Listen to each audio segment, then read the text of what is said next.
Today, I'm going to tease out a question that some of you may have asked yourself, which is, are neuroplastic or mind body symptoms real, or am I gaslighting myself?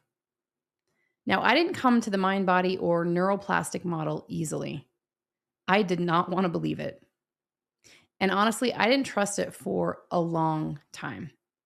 It took me years to fully understand what people even meant by the mind body connection, even though I was taking courses on it. I didn't struggle with this because I was closed minded. I struggled with it because of what I'd already been through. I want to share a little bit about my story in case it helps you. So, for a long time, I was told that my symptoms were psychological. People hinted at terms like somatoform disorder, or it was said that symptoms that I was going through were all in my head. Some people suggested that I was getting a payoff from being sick. One person even suggested that I'd gotten the idea from a friend who I had been supporting at the time, and that I just wanted the same kind of attention that she was getting. Now, whenever someone would suggest a connection between my mind and my symptoms, I understood that to mean that they were saying that the symptoms weren't real and that I was either causing them or making them up. And that was incredibly shaming and blaming because I knew that I didn't want to be sick. I was terrified of my symptoms. I wanted nothing more than for them to go away and to get my life back. And I don't think people understood how physical it really was for me. I used to lie in bed and I'd visualize myself running down the street screaming in frustration, in anger, in hopelessness because I couldn't do it in real life. I was a person who loved moving my body. I was a motivated person. I had goals. I did all the hard things in life. I was not avoiding life, but my body just wouldn't work for me. And every time I tried to push my body to either get up or try to go to work or concentrate, I would pay a price for it. I would have collapses. I'd experience extreme fatigue, swollen glands, sore throats, muscle and joint pain. It felt like I had the flu every single day. And still, on top of that, I was expected to function somehow. There's a Greek myth about Sisyphus. And Sisyphus is condemned to roll a boulder uphill for eternity. And every time he gets close to the top, the boulder rolls back down. And I really identified with this myth because that's what my life felt like. I felt like I would push and I would try, and then I would collapse, and then I would mildly recover, and then I'd try again, and I'd collapse again. And I had no answers. I was not making progress. I just was left with constant exhaustion and a feeling like I could just never make any progress. In my experience, I searched for answers in various ways. So I was told by different practitioners that my issues were caused by candida or adrenal fatigue or hormone imbalances or Epstein-Barr virus. There were so many different labels that people put on what I was experiencing.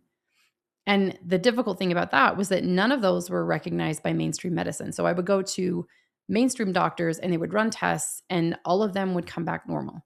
And they would just sort of like shrug their shoulders and say like, well, we don't know what it is. It's go rest, or it's probably all in your head, whatever it was. They gave me the feeling that there was just nothing they could do to help me. And then when I got these other diagnoses, they didn't feel legitimate because mainstream medicine wouldn't recognize them. So, there were people that made fun of me when I would name a diagnosis that I'd been given. There were people that would feel annoyed because of how much I talked about being tired. And in my life, I really didn't have very many people who actually believed that something was wrong. And when your symptoms aren't believed, you start to question your own reality. And eventually, it was like 12 years that I was seeking and seeking and seeking answers. And I was actually getting worse and worse and worse because I kept experiencing more and more stress. And then eventually I hit rock bottom. And I ended up in a severe form of not adrenal fatigue, but a severe form of CFS-ME, which left me in total isolation. I couldn't leave the house, couldn't leave my bed. My body and nervous system were on fire. I had symptoms during that time that I didn't even know were possible. And I had no answers. And I was too sick to go to more doctors. I couldn't even get answers because I was too sick to leave the house. I was too sick to go to the hospital. So I had to sit in the uncertainty of that. And of course, a lot of people in my life were trying to explain what was going on with me. So they told me it was all in my head. They told me that I'd created it. And while they were well-meaning, that didn't help me. Instead, I would feel frustration and rage and shame and hopelessness.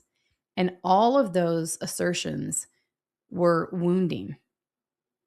And, if I were to believe what they said, I would have had to deny what was obvious to me, that my symptoms were real. And through this process, another hard thing about it was that I was dependent upon my parents. And I felt so guilty for that, for putting all of that pressure on them. And I felt so much shame because I couldn't just push through. And I lost my friends. I lost my job. I lost my independence. I lost everything that made me feel like a human being. And then people told me that I was getting a payoff from all of that. And, as if like all of that suffering and going through all of that and losing all of those things in my life was easier than getting up and going to work every day in a healthy body. People had no idea how many years I spent forcing myself to try and how many times I told myself just one more day, just push a little harder. So yeah, I was late to the party when it came to understanding neuroplastic symptoms. And I resisted anything that sounded like brain retraining or anything that suggested that my mind was the cause. Because what I thought people meant when they said this was that you imagined this, you wanted this, and you did this to yourself. And that was unbearable because I knew that wasn't true. So I want to share a little bit about what eventually changed for me. And that was actually understanding the nervous system. It wasn't about mindset, wasn't about positive thinking. It was understanding how the nervous system and brain work together in service of protection, and finally getting an accurate understanding about the mind-body connection. So when I learned that symptoms can be real and severe without being caused by structural damage, it finally actually validated my experience. For me to be able to hold the reality that the symptoms are real and they can be severe, and there can be a component around the brain and the nervous system that are part of that picture. And for the first time, it actually finally explained it for me. And so this is where I want to slow down and be very clear and let you know that leaning into the concept of neuroplastic or mind-body symptoms is not the same as gaslighting yourself. Gaslighting is being told that your experience isn't real when it is. Neuroplastic understanding says that your experience is real, your symptoms are real, and your nervous system and brain are involved. And that's a very different thing. Now, it is possible to gaslight yourself in healing spaces, and that's going to look like toxic positivity. It's going to look like pushing through pain, shaming your symptoms, forcing yourself to believe things that you don't really believe, overriding your fear, pushing past your limits, or telling yourself that you should be better by now. So if an approach feels harsh or pressurized, that's not healing. That's another form of self-abandonment. Now, because I'd felt so dismissed for so many years, I was sick for like 20 years. I had a lot of protections up around anyone blaming my symptoms on me. So I want you to know this. If you're wrestling with this idea and it feels like denial or gaslighting to believe that your symptoms, and that's symptoms that are connected to chronic pain, chronic fatigue, long COVID, dysautonomia, I had that too, chronic Lyme, MCAS, mast cell activation syndrome, or other weird, frustrating, and misunderstood chronic conditions, if you feel like it's denying or gaslighting to believe that those symptoms have a brain and nervous system component, I get it. I really do. Because I struggled with it for a long time for all the reasons that I shared. And you really do not have to deny your suffering to heal. It's not required. You don't have to deny your suffering in order to take on this awareness of neuroplasticity or mind body. You don't have to force yourself to believe things that you don't believe. And you don't have to make up your mind today. You really can move slowly. You can gather data and information and stay open. Healing is not about telling yourself that nothing is wrong. It's about helping your nervous system and brain learn that it doesn't have to protect you in the way that it's protecting you anymore. And by offering it cues of safety that help to take the pressure off rather than add more to it. And I want to share an illustration of the difference between toxic positivity and why you don't have to deny your reality to bring safety to the nervous system. So this happened yesterday, actually. I was with someone who's really close to me, and I'd been sick for the week previous. So it'd been like day 8 of having a cold. And the cold had sort of morphed through my system. And I called it a baby cold because it wasn't that big of a deal. But by day 8, I was having another day where I felt kind of fatigued, and it felt like it was hovering over my lungs. It felt like it was kind of teasing whether it was going to go into my lungs or not. And I thought, oh man, and so I was feeling those sensations in my body, and I vocalized it. I said, oh, this feels like it's going to go into my lungs. And I hope it doesn't do that. Or I was worried about it. So I was just sort of voicing my concern. And the person who was with me, well-meaning, because they've heard me talk about the mind-body connection, they had said to me, well, don't tell yourself that, because, what you believe is what your body's going to do, or something like that. And they told me to tell myself that I wasn't going to get sick, that it wasn't going to go to my lungs. And I sat with us for a second, and I understood what they were trying to get at. But then I said, that actually doesn't work for me when I tell myself something that doesn't feel true. And so what I did instead, and what's actually the most supportive thing that I can do whenever I have a concern about something going on with my body, is to just accept it. So I just told myself, yeah, if it goes into your lungs, that's okay. You'll be okay. And I will be with you the whole way through.